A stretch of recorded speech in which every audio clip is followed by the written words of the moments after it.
Hello, and welcome to another episode of the Couch Warriors. We're Woo! back. The boys are back on the board. First win in a month. It feels good to be alive. I am Richard, the bandwagon conductor, one of your hosts for today. And I'm joined as always by my good mate John Lazaron. John, how are you, mate? How are you feeling after that Warriors win on the weekend? Oh, relieved is probably the word, bro. Feeling good, relieved. Everyone worries about the bye curse when it comes to the Warriors, where we don't tend to get a win after a bye. And I saw some stats as well where they talked about where when the All Blacks play as well on that same weekend, we've never won a game apparently. I don't know if that's fact or not. I don't know if that's just some bullcrap that someone just threw out there. But yeah, nah, comfortable win. So really happy about that. Really happy to see the boys, take it and get the campaign back on track. Yeah, bro, I'm with you there. Mm. It was pretty, obviously didn't start off at how we planned. Tigers got a quick try, but the boys sort of bounced back after that well, and never really looked like losing, which is nice. It seemed like it was the first win at home for a while. I think they'd lost two games at Mount Smart in a row, Yeah. and hadn't won in about 5 weeks because of buys, and then we had a couple of losses. So just really nice for the boys to get back on the board against the Tigers at a packed out Mount Smart. Obviously, John, you were supposed to go, but he couldn't make it in the end, bro. You're pretty gutted about that? Yeah, that's the part I left out in the intro right there. Nah, yeah, supposed to go up there. It was for my birthday weekend. My wife makes it like an annual thing where she takes me up to Mount Smart for the game. There always seems to be a home game around my birthday, which is works well for me. But yeah, the little one got sick and wasn't fit to fly, so got to put the family first, mate. So you gutted, but you know what, no, still happy with the win. Still happy with the win. As long as we won the game, and we're going to go up again another time. So just got to figure out which game to go to. But yeah, nah, gutted, but happy with the win. Absolutely, family Mm. first, family first. Yeah, Yeah, so it was a good one over the Tigers. 34-14 in the end, so we sort of ran away with it in the end. It was 16-8 at half time. But with tries to Rocco Berry, Harris Davida got a couple of tries in the end. Dallin looked sort of getting back to his best. He scored a try in the corner, RTS, and your boy Leke Halasima mm. crossed over late in the game to sort of put the icing on the cake. Tanah Boyd kicking 5 from 6, so very very promising Yeah, signs there for him playing in that 7 jersey going forward. And it just most importantly kept that 4 point lead sort of above fifth place for the Warriors. We talked last week about whether the Warriors will make the top four, and yeah, they needed to be winning games like that. We both said that, so it's good that they could do it, and they've got another winnable game this weekend as well, and also yeah. keeps them only 4 points off that first place where the Raiders are at the moment. So um, anything could happen, if the Raiders or the Bulldogs or the Storm sort of have a couple of losses and the Warriors sneak their way back, we could sneak our way into second or third at the moment. But at the moment, I'd just be happy with fourth A. So long may that last. For Yeah, well, to be honest with you, I mean, we calculated, we did our own quick calculations, and look, they were really quick. It was just like yes, no, and we took into consideration all those teams, whether they will win their games, lose their games, and where they'll end up. And we still sort of came to the conclusion that the Warriors will still remain fourth, but they wouldn't push up. But the competition has been a bit of a roller coaster. So many upsets. Let's just hope there be one, that just works in our favour. The Broncos played the Titans on the weekend, and I was really hoping the Titans would just pull off something. I know they haven't had the greatest season, but I just was hoping that they would pull off something, especially with Kieran Foran, announcing his retirement. I thought they would just rally together to do something, just to change their course of the season, so they don't end up last. But yeah, it didn't happen. But no, I think going back to the Warriors, we got that 4 point buffer. Brisbane have got to buy this week, so that helps them. So we've got to keep in our winning ways to keep that sort of that gap. I think keeping that gap is important, but take it one game at a time for now. Anyway, Absolutely, absolutely. Sort of just dive in a few interesting stats before we sort of dive into some of the game and some of the players that we thought. But I just had a couple of stats I thought interesting. I was surprised possession was 51-49. I thought it would have been a bit more dominant Yeah, towards the Warriors considering the score, but it just showed that it was the sort of game it was, and we were able to sort of make the most of our chances. We were completing at 81%, so that's about where we're sitting for the season. A really good completion rate. I think I'm sure you'd agree as a Warriors fan, we've sat through a few seasons over the years where we're probably only completing at 70-75%. So to be basically completing 8 of 10 sets was a good sign. We had 180 runs to 169 and 1,739 runs to 1,341 of their meters. Some big ones: 10 line breaks to 3, 35 tackle breaks to 29, and our kick return meters is 202 to 98. So we were able to just take our opportunities, dominated the stats that we needed to, and get the 2 points. So long may that last. yeah, The big talking point going into the game, there was sort of two sort of positional changes, which there was a lot of interest in. Obviously, with Luke Metcalf going down with his ACL against the Broncos, and Chan's sort of been out for 4 or 5 weeks. So start at the back with Tuapiki actually, because I thought personally I thought he had an absolutely fantastic game. We're obviously both big fans of his and love to sing his praises. What was your sort of?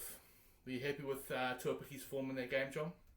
oh, definitely. I mean, I know he's been out in New South Wales Cup, but he's that kind of player that can just step back into the first grade and perform.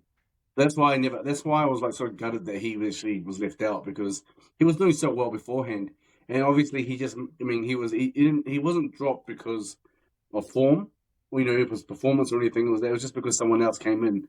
But which I thought was a bit unfair, because the person that came in to push him out hasn't had the greatest of seasons. He had a better game, DWZ, this game, but he hasn't had the greatest of seasons. So, but look, Tuapiki, he stops right back in, and he played like he never left.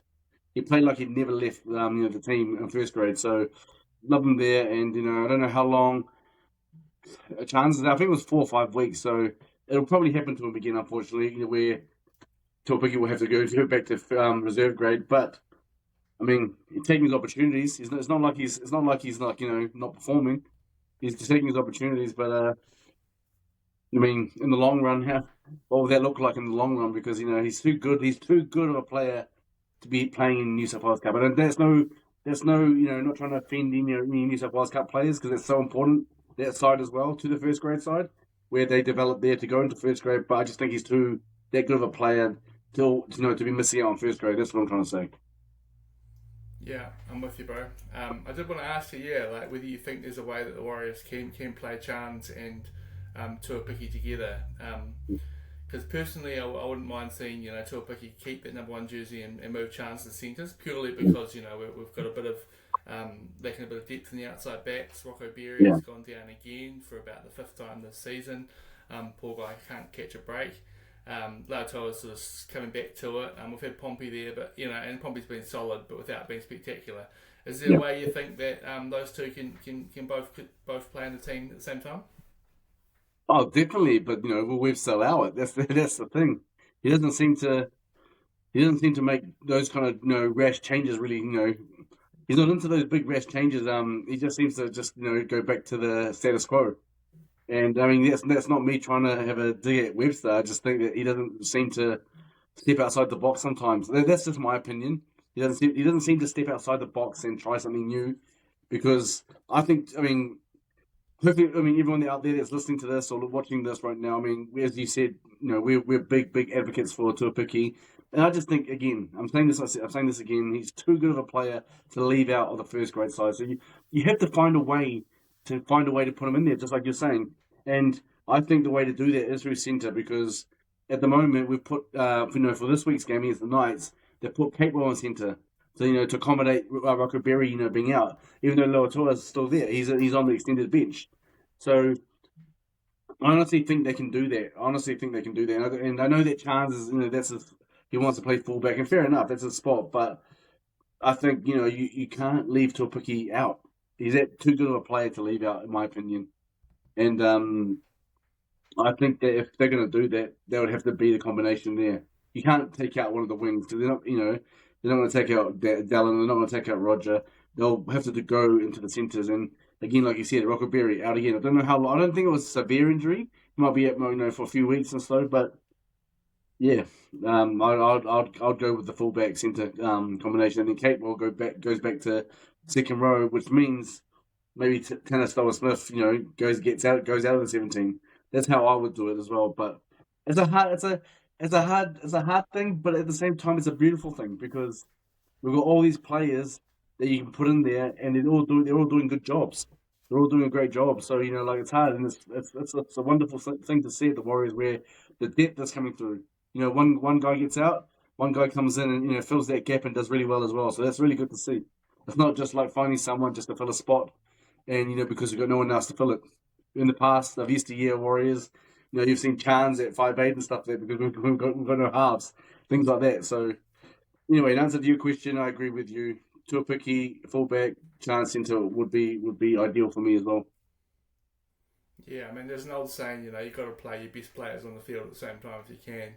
And I think that's where you do it. I mean, that was first we've seen it to a Bicky at fullback this season. In first grade, he's obviously been playing New South Wales Cup, but we've seen a bit of him on the wing. But I was just amazed. Like every time he got the ball, he looked dangerous. He just looked hungry. 223 running meters. He had a hand in a couple of tries. Sort of nice touches. I think he only had one official try assist.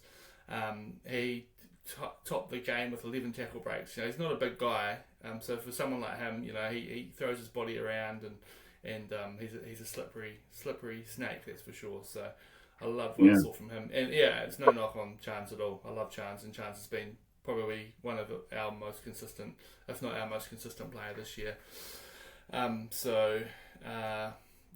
Be interested to see what happens when Chance does come back. But we've got another probably 3 or 4 weeks, I think, of Tuapiki at fullback. Yeah. Obviously, the other big talking point was your boy Tanah Boyd stepping up into the number 7 jersey. Yeah. And the attack looked pretty good with him at the helm. John, you might be onto a winner there. You liked what you saw? No, I did, and I think I'm onto a winner. I think a lot of people, thought that. I know that you were for Tamade Martin, and again, love Tamade Martin. Said this so many times, but it's just I think he was the player to fill that that void or that void. I'm being cringe again, but I think he had a great game. I didn't think he was. I wouldn't say it was a 5-star performance from Tanah Boyd, but I thought it was solid enough, and I saw enough to know that he is the guy to take the Warriors forward in this campaign. Because look, Luke Metcalf, when he went down out for the season, left a big gap there. He was lighting the world on fire, and top of the Dalian points, before they went before the judging went behind closed doors, he was doing so well, and yeah, no, it was hard, but Tanah Boyd is coming. He's got a different style of game. He's an attacking player, just like Luke Metcalf. But Luke Metcalf, when he attacks like he has the ball in hand and tries to attack himself and goes through and does really well at that. Where Tanah Boyd is more like attacks, where he attacks the line and then sets something up for other players to do. I mean, that doesn't mean that Luke Metcalf doesn't do that as well, but Luke Metcalf has the ability to hold the ball in hand and get around them and break those tackles as well. And as he's shown many times, I love the fact that Tanah Boyd, he goes right into the defensive line and the last minute is able to draw them in the last minute because it looks like he's about to, take the tackle. But then he last minute draws them in and passes it late. And that's just awesome for the set piece, for the Warriors set piece, because it means it can create overlaps. And if he continues to perfect that, we're going to score a lot of tries in the centre wing area, in that sort of area, because he's got the ability to do that. So I loved it. So, and he's great. His kicking is great as well. We've got a great boot. We don't have to worry about kicking because he's got the boot on him. Goal kicking as well. He said 5 from 6. I think it was 5 from 6. So no, I think he is that man to take the Warriors forward. And look, and just I mean, I don't believe in jinxing and that sort of stuff, but if he ever went down, you've got Tamade Martin that can fill that gap as well. So that's why I'm loving the depth at the Warriors. You got someone like Tamade Martin who could do just as well. So, but I think Tanah Boyd is that guy to do it because I think he's just got a better. He can manage the game well, really manage the game a bit better, and also. You can't knock this off. He's just got a really good boot. He's got a superior kicking game, and you need that as well. Because I mean, not Chance, Harris Tavita, he's been doing really well of late. But I wouldn't say his boot is the greatest. His kick is the greatest. He can put up and unders up and stuff, but in terms of long distance kicking, that's not where he's not where he shines. So I think he needs someone that can actually kick, long distance kicks and stuff. And I think that's where Tanah Boyd does really well as well. So yeah, no, I'll give him definitely a solid pass, and I think he'll only get better. I think he's only going to get better. Yeah, bro. Early days, Yeah, but I liked what I saw a lot. Yeah, 406 kicking meters on the whole. He had try assist. Harris Tavita had a try assist as well. Harris Tavita was putting in a couple of grubbers, and Tanah Boyd had a couple of bombs. So I thought they worked really really well as a pair. Actually, they sort of seem to just both know their role. And even though they only had one try assist each, I feel like they probably deserve more than one try. Like a lot of the tries were coming from stuff that they were doing, but maybe a couple of plays back. So yeah, I really liked what I saw from that house pairing and providing touch wood, no more injuries. yeah, Hopefully we'll see plenty more of that from them. yeah. You talked about Tamara Martin before. We've talked about his versatility the last few weeks.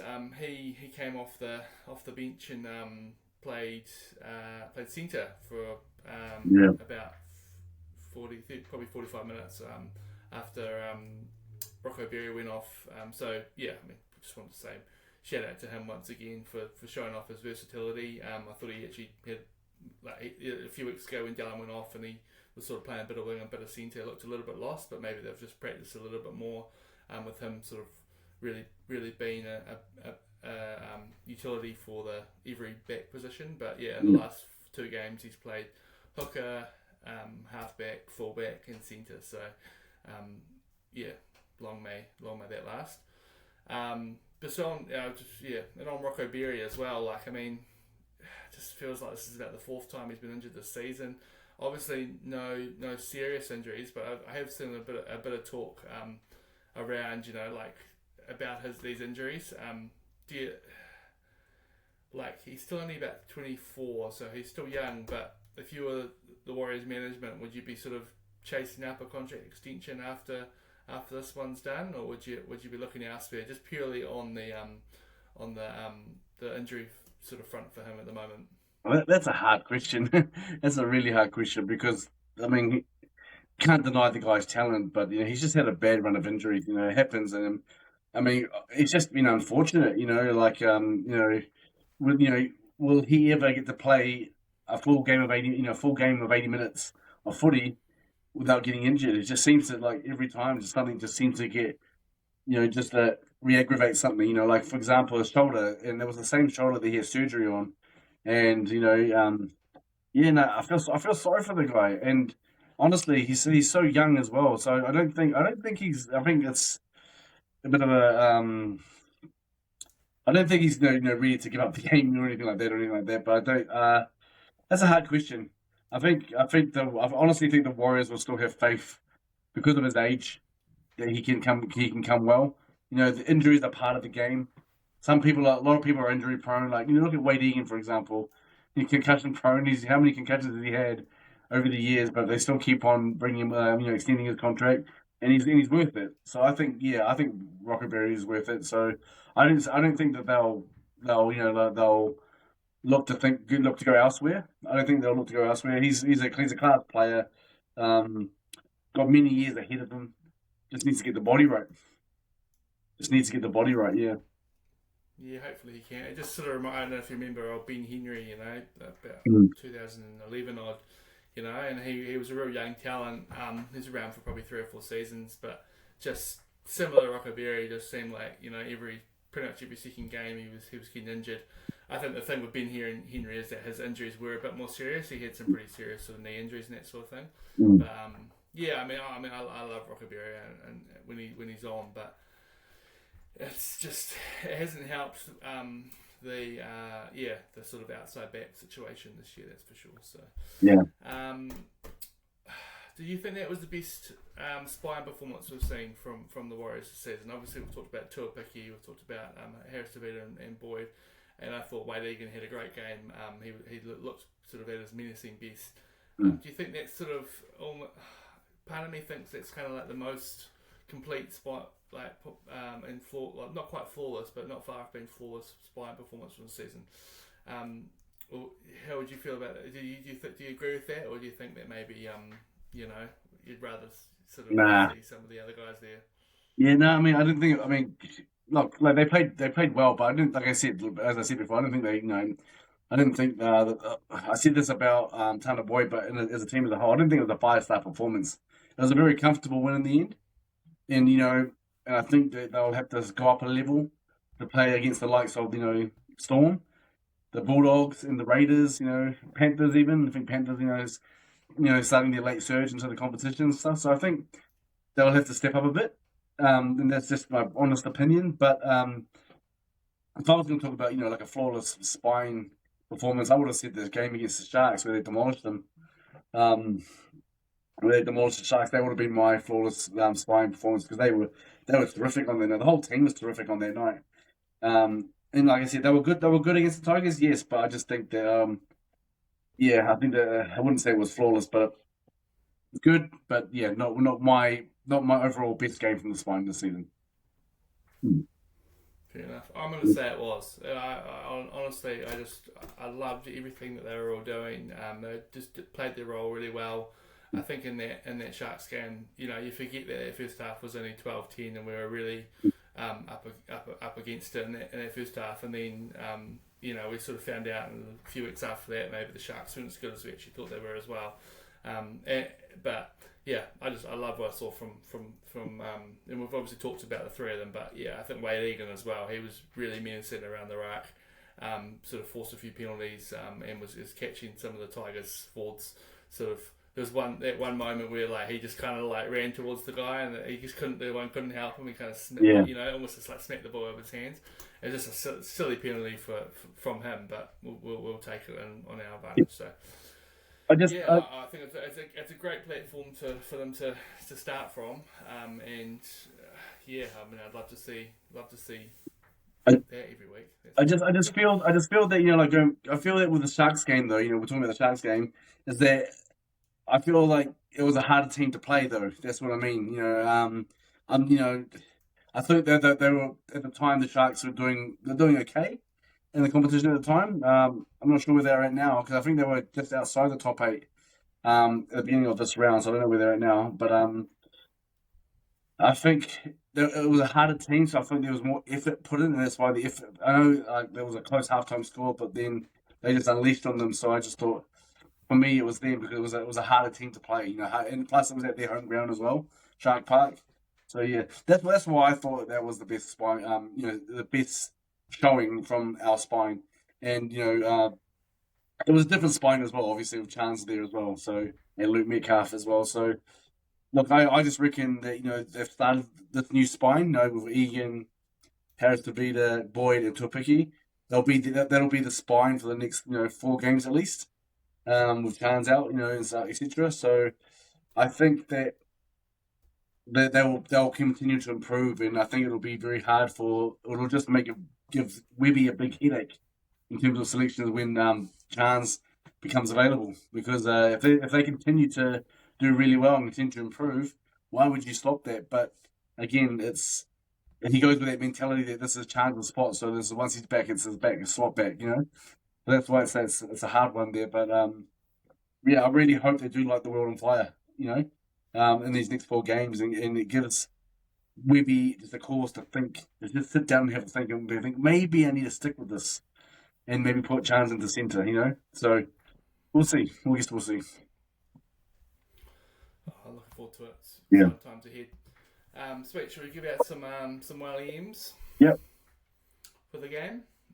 So for those who don't know, the Whaley M's are our equivalent of Jelly M's, but we just give them for Warriors games and for Warriors players. Our 3-2-1 system. Do you want to start us off? Yep, sure. Mine's a bit. I started to go a bit weird, a bit out there with this one, and probably players that you probably didn't think. But my 3 points goes to Valmonga. Dimitri. I thought he was amazing off the bench. I was watching him come off the bench, and every time he comes on, I said this in the video that we did for our channel yesterday, but I was just saying that every time he comes on, he's like a breath of fresh air.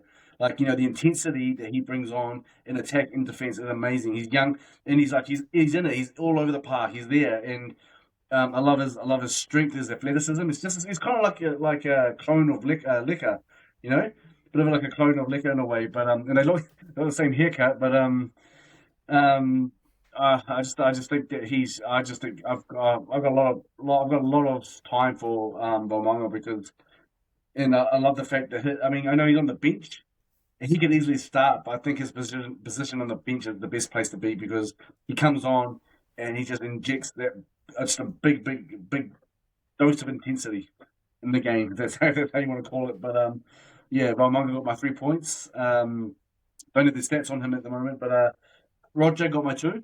I just thought Roger had a solid game. You know, got a try. I think he scored a try, didn't he? He scored a try there. Yeah. Just the running meters, etc. It's a lot of running meters and stuff. And yeah, nah. I just thought he had a solid game, and he's starting to slowly get back to his best. You know, slowly getting back to his best. So Roger definitely gets my 2 points. I was tossing up between, you know, 1 point between Tanah Boyd and Liquor. So I'll give just because it was a debut, I'll give it to Tanah Boyd.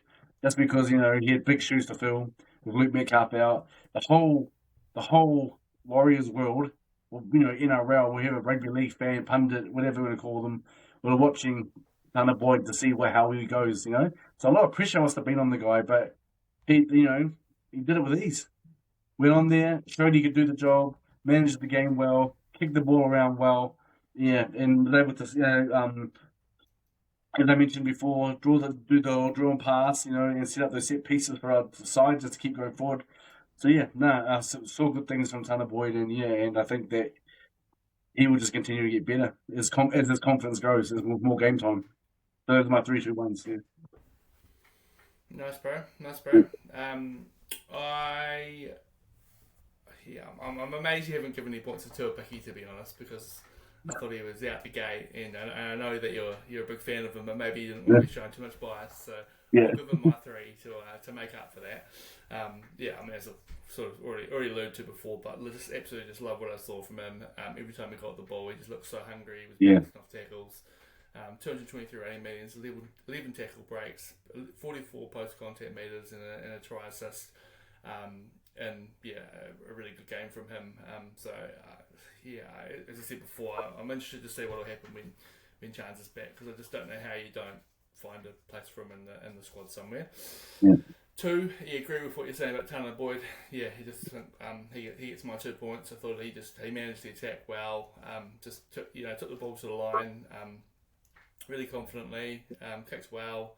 Had that 406 kick meters, 5 out of 6 on the tee. Yeah. Had a try assist as well, but I just felt like the attack really looked like he'd been there before, you know, in that position. So a very good sign for future weeks. Yep. And Lecker, I was tossed up between Lecker and RTS for my 1 point, and I went with Lecker in the end. Played 80 minutes. I sort of have alluded to in the past. I'm not sure whether he's a starting second rower, but if he can put on performances like that every week, I'd be more than happy to watch that, because yeah, he was immense. 80 minutes, 43 tackles. Yeah, huge 43, big for him, you know, doing 43 tackles. Scored that sort of late try. Loves a try against the Tigers. Just loves to try in general. And showed a couple of times that his you know, how dangerous he is. Contesting the high ball as well. When Chance is putting up those bombs. So yeah, but I mean, there was probably, you know, as I said before, could have given some points to Roger. I thought, yeah, Margo was great. Tanah Smith was great. Wade Egan was brilliant. So there's a heap of guys who could have picked up points this week. Jackson Ford, we haven't even mentioned Jackson Ford. I thought his energy, you know, he ended up starting. We'd wondered whether he'd end up sort of come off the bench, but he started. I think he played about 60 minutes in the end. You know, he had a huge shift from him, some big numbers. So awesome to see that we're in a place where the boys can pick up a few wins. But yeah, just like good performances all round. So long may that last. Have you noticed with Jackson Ford that he's just of late, like, we've been singing his praises for a while, and you know, and too right, but Have you noticed of late he's giving away a lot of silly penalties? Um, No, I I, feel like he's not doing that anymore, isn't he? no, That's I, what he used to he, do. he did it. He did it in the game before the bye. He did it a couple of times, and we were to the ill discipline. Remember we were talking about the ill discipline, and he was part of that.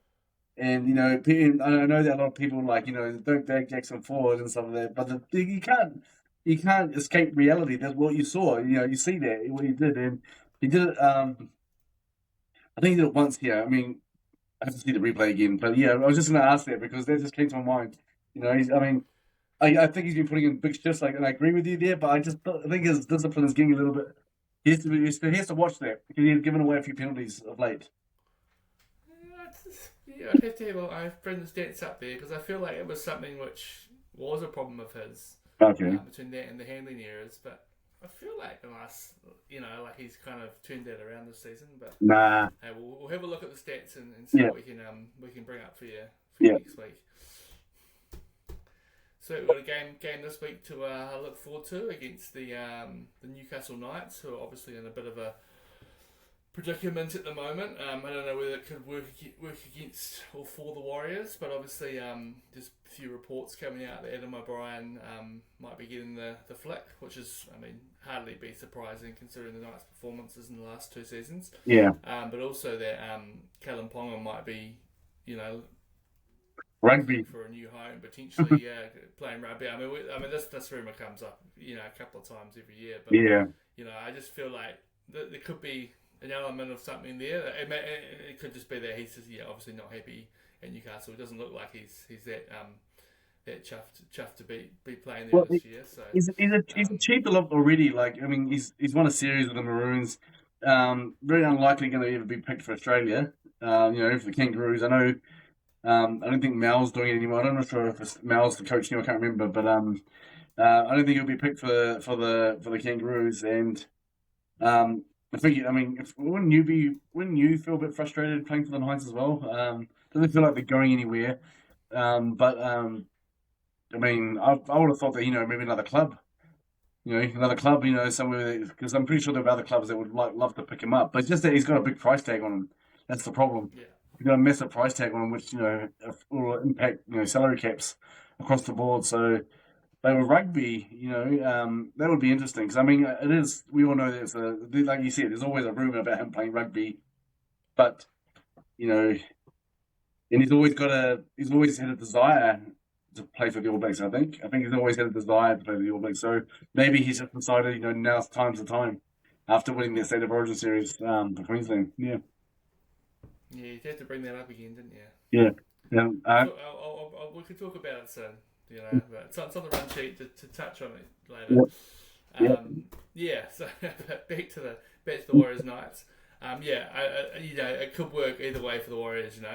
Sometimes we see these sort of things happen, and like teams sort of end up getting up for the coach, but it hardly looks like he's got Adam O'Brien's got the team behind him this season. So hopefully it doesn't work for them. yeah. But just have a look at a few stats. Warriors Knights stats. So head to head, Warriors lead the head to head. 26 wins. Knights have got 23 and with one draw. The last played them Anzac Day this year down in Christchurch. So Warriors got a pretty convincing 26-12 win then. Knights have lost 3 of their last 4 games, and then all but out of finals contention. And the Warriors, obviously after that win, I think they'll pinpoint this game as one of those ones they need to win. Yeah. There's no excuse to sort of lose this. I know they're not playing at home, but they've had a great record in Sydney. I think they've won 5 straight in Sydney from memory after that Sharks game. First time the club's ever done that, so hopefully they can.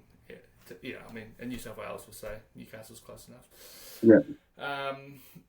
We do have a team. Have you got the team in front of you? Do you want me to? Yeah, I've got it here. So fullback, Tuapiki, Dylan Watini-Zelezniak at winger. On the wing there with Adam Pompey and Kurt Capewell playing the centre. So Capewell comes back after missing out on the last game just to get his body recover after Origin. And from what we've said is that, remember that he quoted saying, well, he's not 19 anymore, so he probably needs a little bit more time to recover. Fair enough. I think if it was any game you wanted him to rest, it would be a Tigers game, you know. So it worked out well. But he's coming back into centre because obviously Rocket Berry's out. And he wants so obviously Webby wants to keep the forward pack the way he had it against the Tigers to work well on the day. Roger Tuivasa-Sheck on the other wing. The halves, Chanel Harris-Tavita, Tanah Boyd, James Fisher-Harris in the front row at captain. Wade Egan hooker, starting in the front row with James Fisher-Harris, Jackson Ford. And the second row, Lika Halasima, Brian Yukure, and number 13, Aaron Clark. With the interchange being Tamati Martin, Jacob Laban, Dimitri Balmonga, and Tanah Smith. So pretty solid team. Yeah, just that one change from last week, with April coming in. Yeah. So it's always good when they can keep that, keep that continuity. Yeah. After a win, especially. So yeah. And as I said, that with the way that spine's playing, they could put on 100 against this nice team, I reckon. What for you is sort of the, what's the key for beating Newcastle this week? Is it just sort of keep to the same game plan as last week? Yeah. Sorry. Yeah. No. So I was going to say same game plan. Don't take them for granted. Don't think they're just going to be easy beats. They've still got some star players in there. The club is walking on eggshells at the moment. Just on and off the field. Problems on and off the field. So yeah, I just think go out there and play your game, be confident, and just and when I say don't take them for granted, don't just think this is going to be an easy win, but at the same time, go out there with the intention to try and score a lot of points because we need it for our point differential. So that's how I'm looking at it from that perspective. Our point differential needs to improve. Yeah. Yeah. And is there anyone you've got circled that needs a big game to sort of keep their spot? Do you reckon everyone's pretty comfortable there at the moment? Yeah. Nah, I can't really think of anyone. They all had a solid game. I mean, Kate well been playing well for State of Origin, in State of Origin. So I think they're all doing. I think it's fine. The team is fine at the moment. I don't think there's anyone that has that needs to put up a performance unless they're going to lose their spot. So nah, I think it's all good. You're not gonna put your foot into Jackson Ford again there.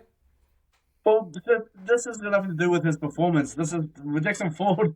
I just said his ill discipline. What I meant by that. I didn't mean that he isn't playing well. I think he's been playing really well. I think he's just his ill discipline of late has been a bit funny. That's what I mean by that. Yeah. Fair enough. Yeah. No, I think it's definitely a game where, as I said before, they should be winning that, but. And I think you said it. You can't take these things for granted because it is the NRL. Anything can happen. Yeah. We had a rare round last week where all 7 games the favourite won. So that's not going to happen every round. So there's bound to be a few upsets around. So hopefully the Warriors. The 6 o'clock Sunday game. I don't really have much time for that as a time for a game. It's just gets in the way of tea time and bath and kids and all that, so I'll have to talk to the wife and make sure that maybe the kids can stay up a bit later to watch that one. But I'm looking forward to it. I'll be watching with my arms wide open, as Scott Stapp from Creed would say. Yeah. There's a few other things happening in the NRL or in the rugby league world recently. Obviously, State of Origin happened last week, so. Yep, shout out to Queensland. I still don't have my maroon t-shirt, but I've got my sign say New South Wales sucks. Yeah, I was going to ask you about that.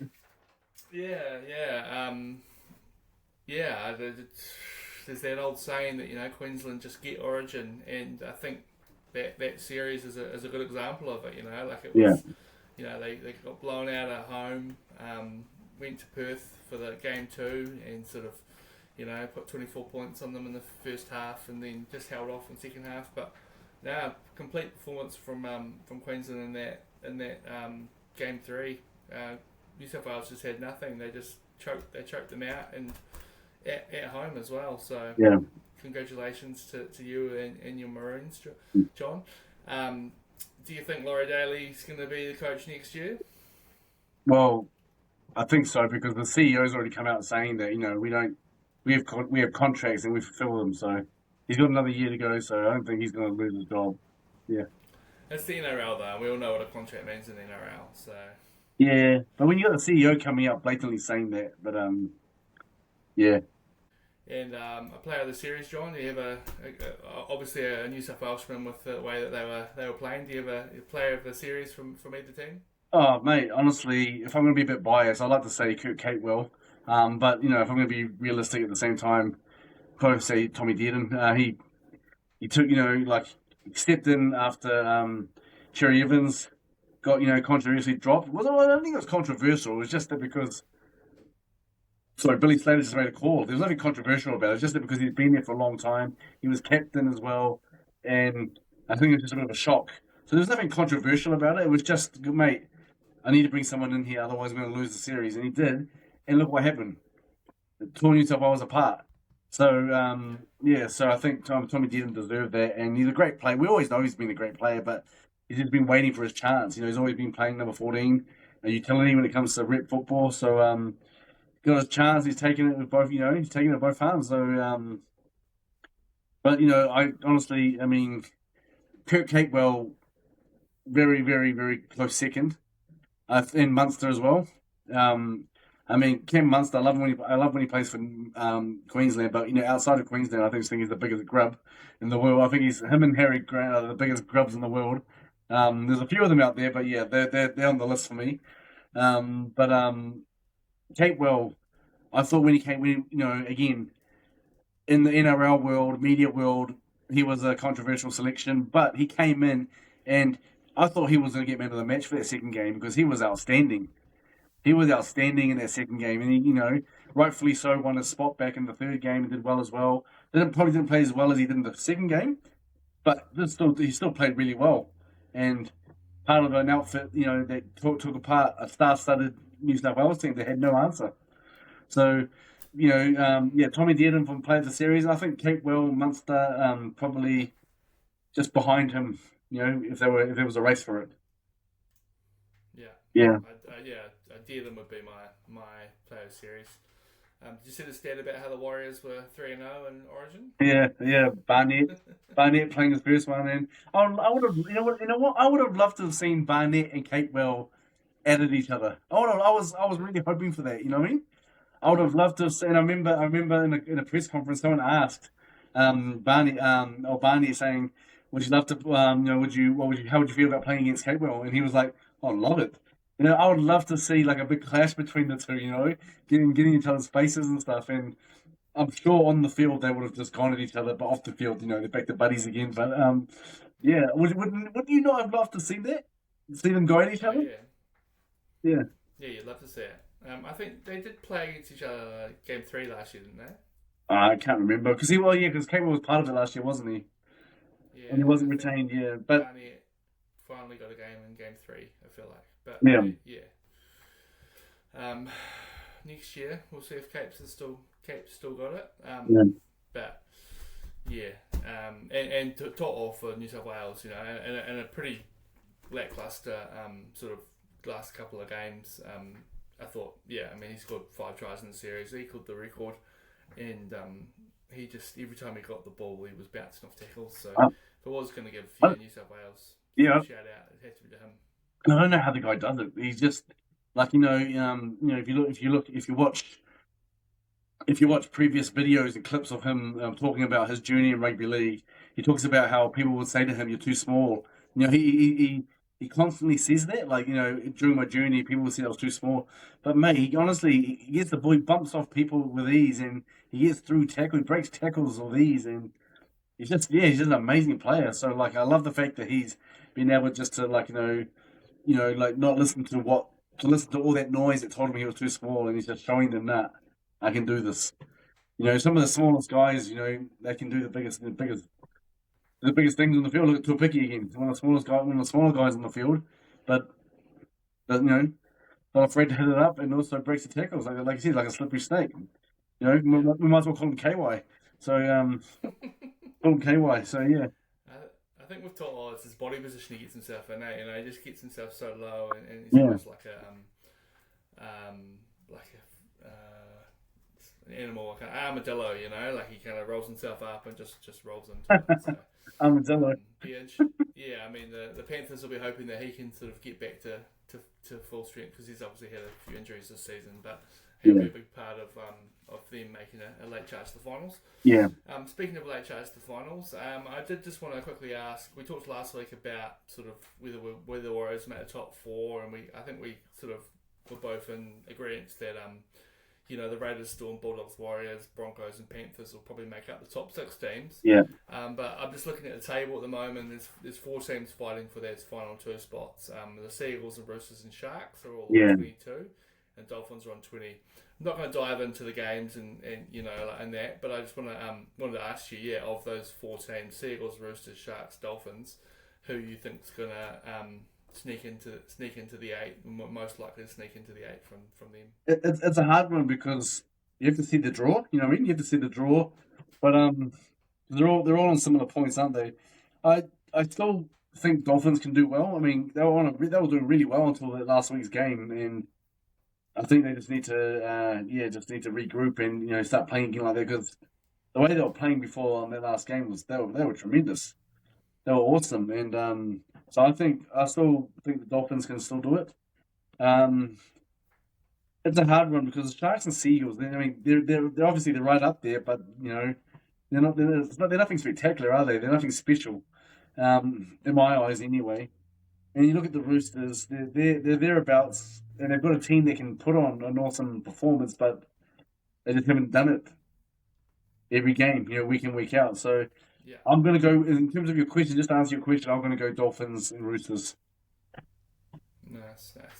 I'd like to say Dolphins, but I just feel like after the last two seasons, similar sort of things happened. They've got to sort of at this point in the season, and they've been sort of lurking around 8th or 9th. But then they've kind of dropped off as the sort of season comes to an end. Obviously, Cody Nickareeman's out, and I think for a few weeks, and I think maybe people underestimate his value on that team as good as Isaiah Katoa is. So I'm putting a line for the Dolphins, and I'm going to put a line for the Sharks as well, because even though they did beat the Dolphins last week, it was a lot closer than it should have been. I think the Roosters, Sam Walker's back, so it's big for them. And then the Seagulls, surely they'll be able to give Cherry Evans one last game in the finals before they get kicked out. So it's the Seagulls and Roosters for me. Yeah, fair enough. I mean, I was just going to say, going back, looking at the ladder quickly, with the Bulldogs ahead of the Warriors by 2 points, they've got the Dragons this week, and point differential they've got a plus 96, and the Warriors are up to plus 31 now, which is starting to get better. But I really hope that they take advantage of this game against the Knights. I mean, the Bulldogs could obviously tear apart the Dragons as well, but I'm just saying that. And, again, I don't believe in jinxing. So if you're listening out there, don't say, "John, you're gonna do a jinxing." I don't believe in that crap. All right. I'm saying that this could don't take them too lightly. Don't take the Knights too lightly. But it could be a game where if you just play just do things properly, stick to your game plan, and we could probably even if it was good 20 points. I'd love to be at plus 51 by the end of this round. If we win by 21 points, and why not? We beat the Tigers by a good 20 points, so why not? Yeah. Yeah. It's gonna help every point we can win. Yeah. From here. Just quickly before tips, I just have one quick question for you. I haven't put on the run sheet, so I'll give you a couple of seconds to think about it. Yeah. If you had to lock in one Warrior, just imagine the Warriors were just all their contracts for finishing at the end of this year. Yeah. If you had to lock in one of the Warriors players in the moment on a 3-year deal, who would it be? Right now, Liquor. Liquor. I mean, yes, that's a hard one because obviously you're saying only one player out of the whole team, and they're all finishing their contracts in the season. One player, if I had to lock down one player right now, it would be Liquor because he's the future of the club, amongst many others like Valmonga as well, Tuapiki, Heatley, etc., Laban as well. they're the future, Tanah Smith, but he's proven himself already at this level. He's already at his young age. He's already proven that he can play at this level, and he's also not just proven that he can play at this level. He's also proven that he can excel at this level as well. And he's got pace. He's got strength. Look at the try he scored on the weekend. We just shrugged off those defenders with ease and just Yeah, got there. He's got that's pace. exactly right. That try that he scored against who was it? When I can't remember actually who it was. I know the try, but I can't remember who we side ran down the right edge around the wing there, stepped It was inside. against the Tigers. The first time I played Oh, Tigers. was it? Okay, so yeah, there you go. And then but it was still a good try. So he's got pace, he's got strength, he's got really super athleticism. He's just super athletic, in the air as well. I remember reading something the other day about Katoa, Eli Katoa being the number one second row in the game at the moment, and that's fair. It's a fair point. But he's got the making of that sort of type thing. He's good in the Oh, air. absolutely. Yeah, he's good in the air. He's like I said, his athleticism, his strength, his power, his speed. He's got it all. So, and he's young. He's young as well, and he loves the club as well. So, and he's come into the first grade side, and he looks like he really belongs there. So, superstar of the game. He's already a superstar. I reckon, he's going to get superstar status. He's a star at the moment. He's going to get superstar status. And I just believe that, yeah, if it was someone I'd sign on right now for 3 deal out of all the team, it would be Liga. Nice. Yeah, Yeah, lots. There's yeah. I mean, he's only 19 for God's sake. I mean, yeah, he's such a bright future. So I love that one. I was gonna go tour picking myself. Just similar sort of thing. yeah, Young, just the future of the club. So much upside, and someone that you want to get sign early, play an important position at fullback. If you can have a good fullback, you can go a long way to winning games. So yeah, he was mine for that. And I'll finish it off with some quick tips. Just quick. Who's winning? No explanation needed. yeah. First up, we've got Dolphins, Cowboys on Thursday night. Dolphins. Yeah, same. Yep. Sharks and Roosters on Friday night. So that's going to be a good game, with the ladder, right? They're on equal points. So, Yeah, huge. Roosters. Yeah, same. It is at Shark Park. Yeah, I'm with the Roosters. Panthers, Rabbitohs. Panthers have got Cleary and Yo out. Just FYI. yeah. It's a hard one. I'll still give it to the Panthers. I'm gonna go Rabbitohs. Yeah, Raiders, Eels. My beloved Durs. I'll go with them. yeah. Raiders. Yeah, Raiders is a no-brainer. Bulldogs, Dragons. Yeah, I'd love to say Dragons, but I think the Bulldogs take it. Yeah, I'll go the Dragons. Look, Galvin's playing 7, yeah. so it'd be interesting to see what happened there. I think this whole Galvin thing's really made things interesting for the Bulldogs and could work in the Warriors' favour. Storm Manly up on Saturday night. Yeah, Storm. Yeah. Tigers, Titans, the Battle of the Spoon.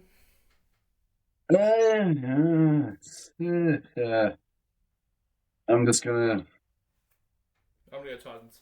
Okay, I'll go Tigers. I'll go Tigers. I'll go Tigers. I'll go Tigers. Of And I presume we're both back in the wires. course, of course. Yeah, 13 plus. Yeah, I Blood in mean, my veins. I didn't realize. I hadn't seen the team list for Bulldogs. So Galvin's starting at 7, is he? Yeah. So he obviously got dropped last week.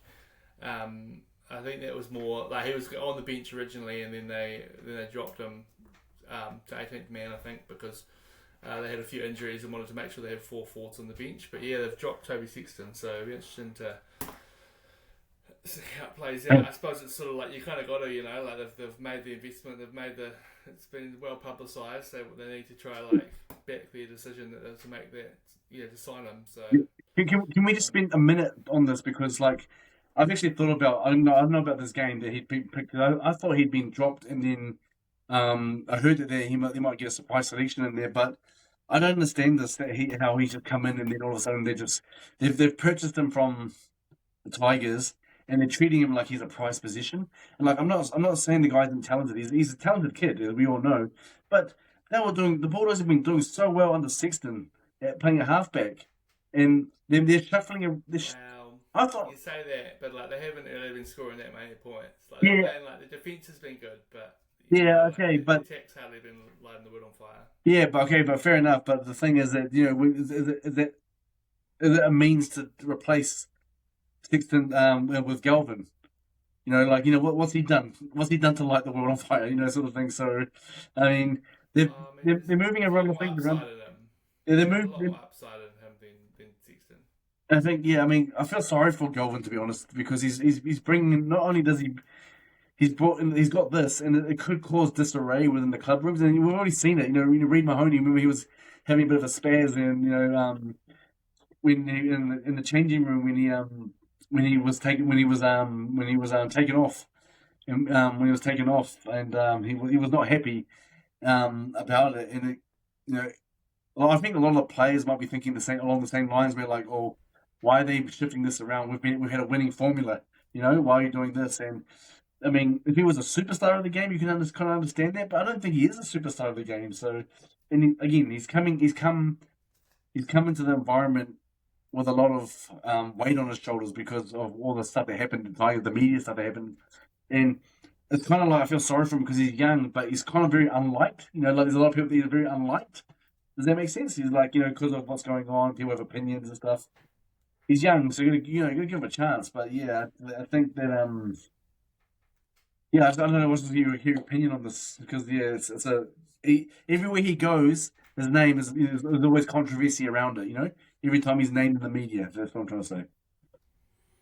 Yeah, I mean, as I said before, I think there's more upside in having him than Sexton. I mean, Sexton's hardly been lighting the world on fire, and they've been struggling to score points, and they have lost a few games recently. They were top of the table for a long time and unbeaten, and slowly they've just gone. They're sitting at third now, I think. So, and could very easily end up fourth or lower if they do continue to sort of fall. So, but they've obviously made the investment. Gus Gould likes what he sees in them in Galvin, and he is going to be the half and the he's obviously going to be their halfback. Is he playing halfback or? Halfback. He's playing halfback now. He plays 5'8". Yeah, but he's playing halfback in this game. Yeah. Yeah, because he's playing with Burden. Yeah, so he's obviously going to be their halfback in the future. So I mean, it's a smart decision. If this isn't their premiership year, they're getting forward for next year, and I think he is a good player. He's obviously a good player. Gus Gould's not going to sign him. Think about how well he's done with recruitment at that club. It might take a couple of games to get into it, but yeah, maybe the whole mid-season switch is going to be more of a distraction than they would have liked. But I think in the long run, I think it'll pay off, and he'll end up being a good player for the Bulldogs. Yeah, well, I guess all we can do is find out when they play, right? When they play and see how he goes. But yeah, could work, like you said, it could work in the Warriors' favour. So yeah, yeah, we'll see. Maybe Gus Gould's still got a soft spot for the Wars. Yeah. Righto, that's us for another week, I think.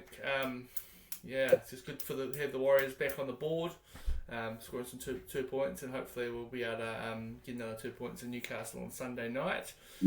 Thanks for listening. Thanks for making your way through. As always, if you haven't already, give us a like, subscribe, flick a comment on social media, YouTube. We always like hearing what you've got to say. If there's any topics you wanted to hear us talking about on next week's podcast, just let us know. And apart from that, up the wires. John, you got any final departing words? No. Just as always, thanks everyone for listening in, tuning in. We're feeling the support, right, Richard, or the support that we've been getting with the posts we're doing on our social channels as well. So thanks everyone. Continue to spread the word about the Couch Warriors. Time to subscribe to our channels and follow us on TikTok, Facebook, etc. So yeah, we're trying to do our best to give you the best information we can in terms of when it comes to our beloved Wars. So yeah, just thanks everyone for supporting us. Indeed. Yeah. See you next week. Up the Wars, baby. We are the Warriors,